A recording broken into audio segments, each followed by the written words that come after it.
All right, hello everybody. It's week 5. We've got some crazy few weeks coming up ahead of us, including, of course, the career fair. Show of hands, how many people have been to the career fair before? Okay, how many people are planning to go next week? All right, well, we're gonna hopefully get you guys ready for that. This week, we have a few recaps, a few events coming up, including one tomorrow, which I'm sure Kira will talk more about.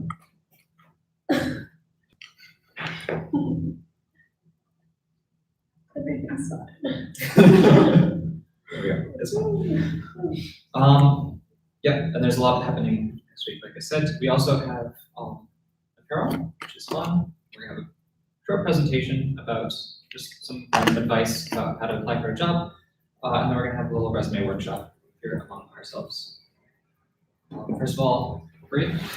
Who knows that we have a newspaper on campus? Who actually reads that newspaper on a regular basis? Like no one, right? So I never read this newspaper, but I happened to be looking at it for once, and I found this picture, and it's a picture of our plants in the greenhouse. And then there's a little shout out, these clubs are awesome, something like that. But yeah. So yeah, we check out this week's report. Do you know how they found out about it? Oh, this is like a whole interview with Don. Oh, okay. So I think they were just kind of going around, didn't really know what was what, but they thought that was a nice picture and made the main picture, so that was cool. Also, me and Sebastian rated the display case last week, and it's pretty similar, but the photos are a bit more updated. The retro encabulator got moved, and we added our updated awards. But yeah, that's about it. Yeah, so this past weekend, we went to the public market. There were about 8 of us. It's about 18 miles round trip, but pretty leisurely along the river trail. So successful, nice day. We'll probably do similar events. Carson, any thoughts? Oh, that sounds great. Yeah, we stopped at Taproot too. Yeah, Carson gave us a mini tour of.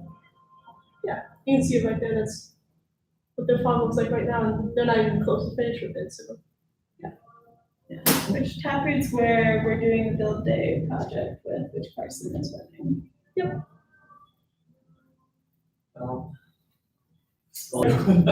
Other thing, tell absolutely everyone about this event. So we're partnering with Be Good Restaurant, which I don't know how familiar people are with Be Good, but I associate it with the cooked version of Core, which I think Core is a bit more popular, but they have burgers, wraps, salads, grain bowls, pretty much everything, and it's all locally sourced. So part of why we partnered with them is similar goals. But we get a certain amount of their profits when people go during the 4 to 8 time frame. So tell everyone to go. Funding is really important to sponsoring our projects and sending members to the conference and everything. So this is a really easy way to get funding. So just share the event. I also have little things you can shove in people's face if you want to.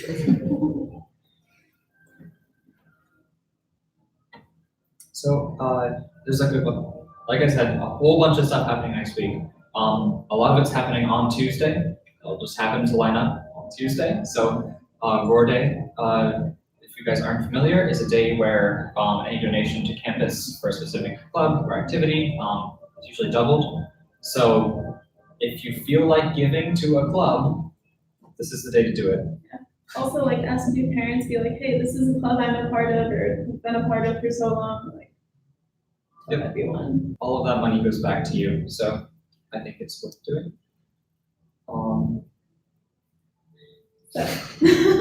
Also Tuesday, so this is the day before the career fair. So after today, hopefully your resume will be ready to go anyway. But Green Spark is hosting a Rock EV Ride and Drive, which can drive an electric vehicle, but they're inviting a bunch of Rochester sustainability-focused individuals, and we're inviting some of our sponsors and companies that are recruiting people who are interested in the environment and sustainability. So instead of at the career fair where you're wandering around looking for someone who has similar goals, it's gonna be centralized here. So bring your resume, we're trying to send them out ahead of time to employers too. So if you submit your resume to the drive after this workshop, we'll try to share that and also get positions for direct, sustainably focused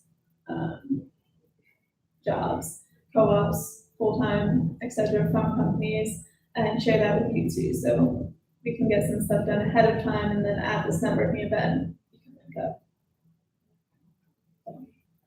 Any questions about that? Yeah, you do need to register for it. I think there's a Facebook page. There's a Facebook page, so you can register for it. And then we have a sign up for carpooling there. It's about 30 minutes away, 40 minutes away. So we'll probably carpool there. There is a sustainability class going to Harvard Plastics on a tour. So there might be some carpooling or tour opportunities to that too. They're right next to each other. Yes, sir. What time is this? It's from 5:30 to 7. So we won't be having a regular general meeting here. Yeah, that's important. There is not going to be a general meeting next week, so if you really want to come see us, we're gonna be there. So for And the please do. Please come see us. So for this, we're really trying to encourage people to wear some sort of business casual. It's not like a dress up like for the career fair type of event, but we'd like to encourage people to wear some sort of ESW swag. So we do have shirts that you can buy. They're ESW polos. So we encourage you to buy them now, or there's a link that may or may not work to buy them on campus groups. But it'd be nice for our members to show up wearing them. But again, this is a pretty casual event too. Okay. So, this is gonna be a short presentation about how to job. Step 1, getting job. Alright. So we have a bunch of different resume tips. Who's never created a resume before? So you're all pretty familiar. So most of these are pretty basic. Who in this one's a first year? No, a couple of you, okay. I'm mostly just curious, who has contact information on their resume? Is that like email address, phone number, like home address, all that stuff? Okay. So that's mainly what they recommend. Home address is kind of up to you whether you want to include it or not, but most companies expect it to be on your resume. Yep, you should always have your expected graduation date. That'll help employers figure out, whether you're going to be on co-op, looking for full-time, if they can plan ahead to see if you're really good, if you can stick with the company, that sort of thing. Don't include like your high school information, like the name of the high school, when you graduated, all that, unless it specifically applies to the job description or maybe the area that you're working in. If you're from Rochester, New York, and you went to a high school in Rochester, that's something they're probably gonna wanna see. But otherwise, it's not really relevant anymore. They just wanna see where you're attending college. Always include your GPA, even if it's bad. Companies are gonna ask you about that anyway, so it's probably best just to put it right up front. Something that is expected to see.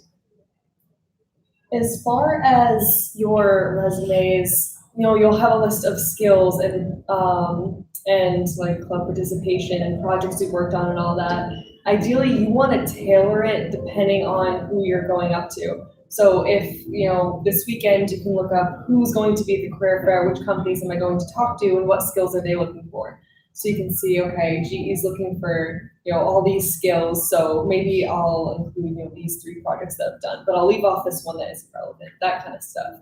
Because they're only going to look at your resume for so long, so they don't want to see just a whole list of stuff. They want to see stuff that's relevant to what they're doing. A way you can get around that, if you're constricted to only one page, put in links to other projects that you've done. If it's like a team project, you have a web page, always include that in the resume. It doesn't work so well on physical resumes because you can't really do that. But if you're sending it online, which a lot of us do, it's a good way to get more information into a knowledge base. A lot of people don't know what merit pages are. I'm gonna assume most of you don't know what it is, right? So if you make Dean's List at any point in the year, or you have some academic award that RIT recognizes, they're gonna let you know, they're gonna send you an email that says like, here's a link to your merit pages, and then you go to it and there's gonna be a list of everything you've ever done, like as far as, all of those different awards. Also on there is typically your high school graduation date, so it's more of a verification. So you should have on your resume, like if you've gotten Dean's List every single semester, it should probably be on your resume, but this is a way for them to verify it. And just the last thing, if you're applying for a co-op, they only want to see one page. There shouldn't be anything on the back, but if you're applying for full-time, you can really have as many pages as you want.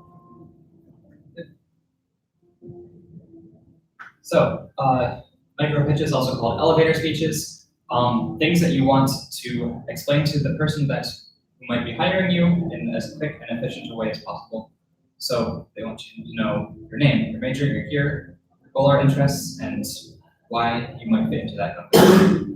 If you have to make it up on the spot based on their logo, that's fine.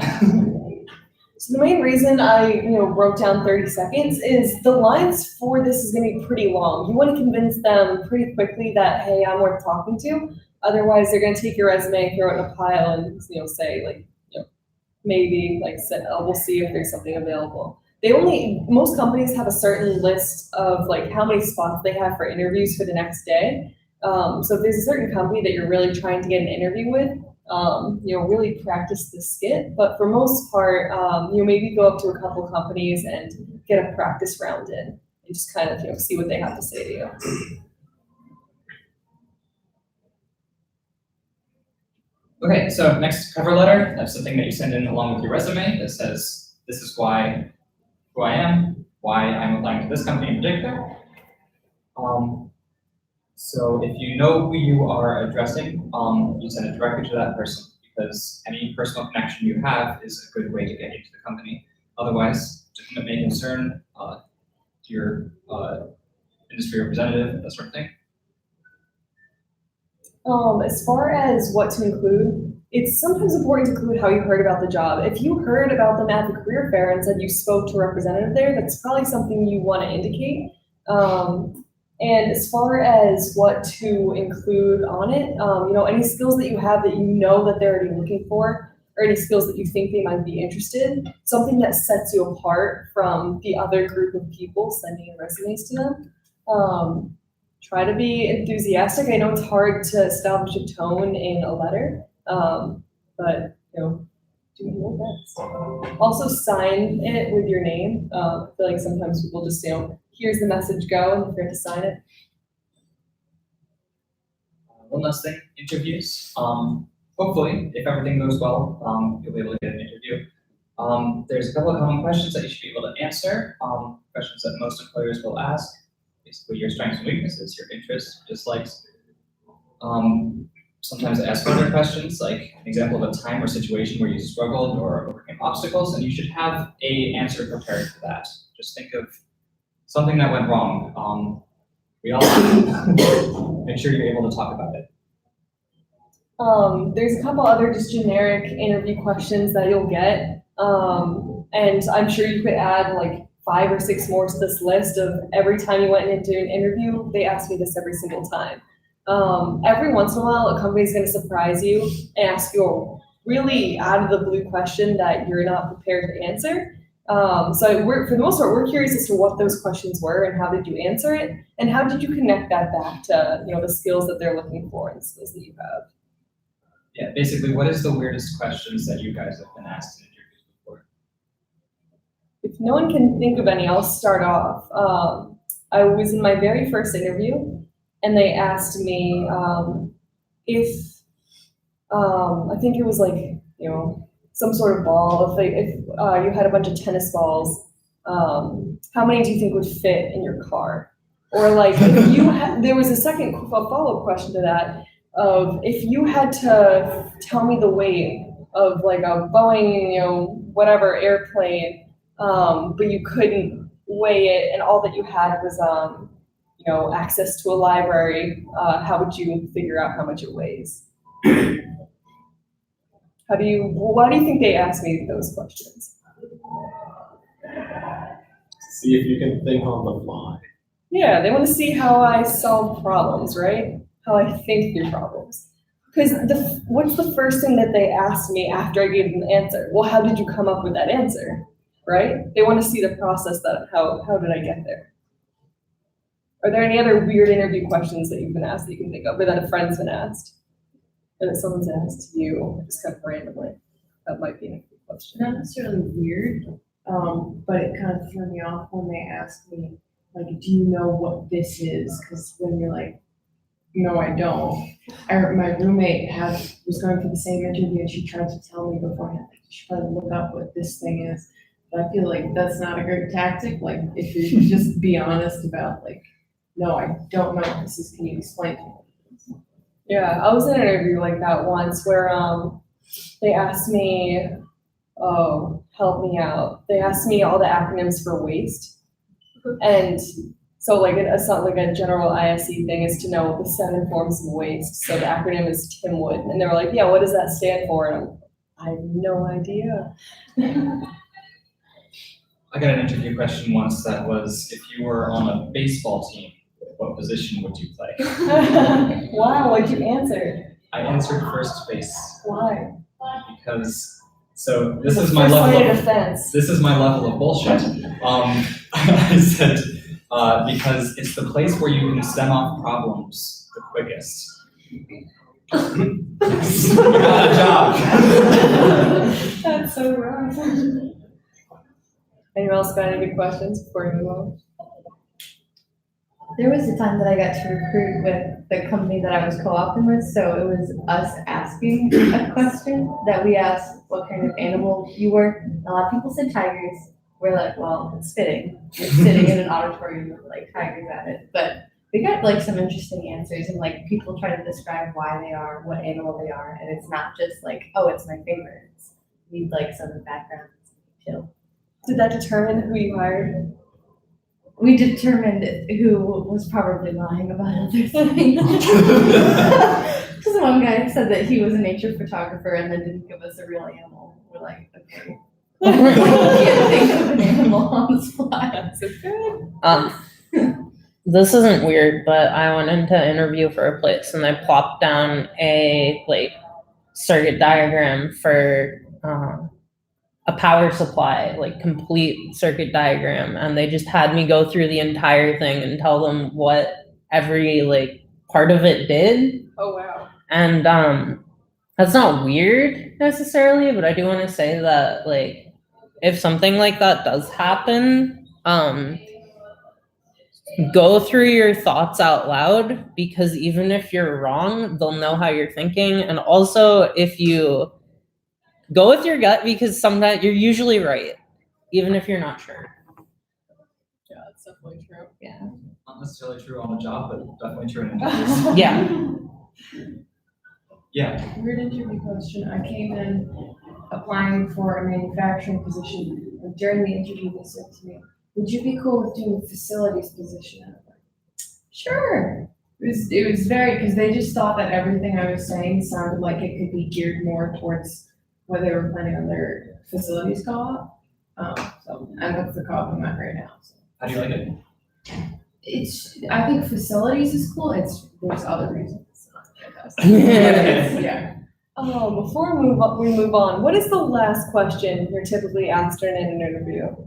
What's the last question you get asked? Usually, like, do you have any questions? Do you have any questions for me? Oh, Yeah. not that one. Okay. Oh, no. No, do you have any questions for me?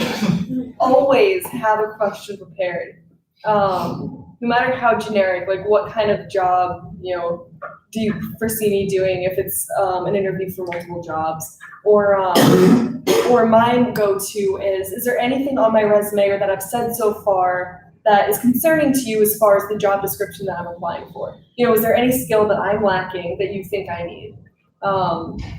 Is there any other good questions that you've asked companies?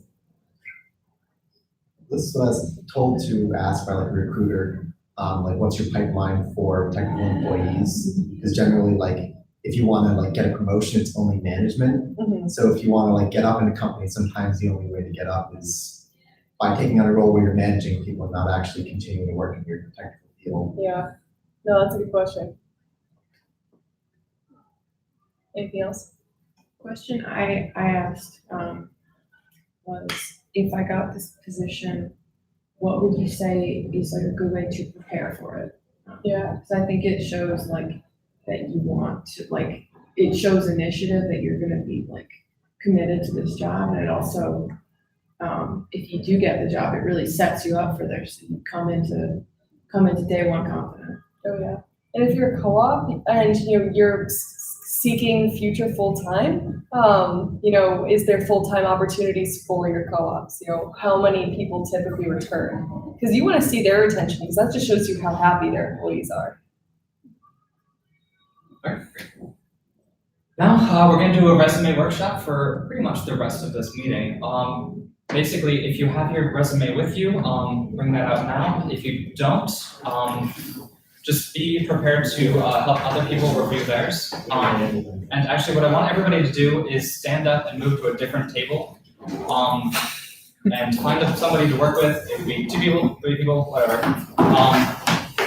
Give your elevator pitch, review each other's resumes, ask a few questions about information, and decide whether or not you would hire this person and why. Right, great. Wait, if everyone gets up and goes to a different table, there's still a chance that everyone sits down.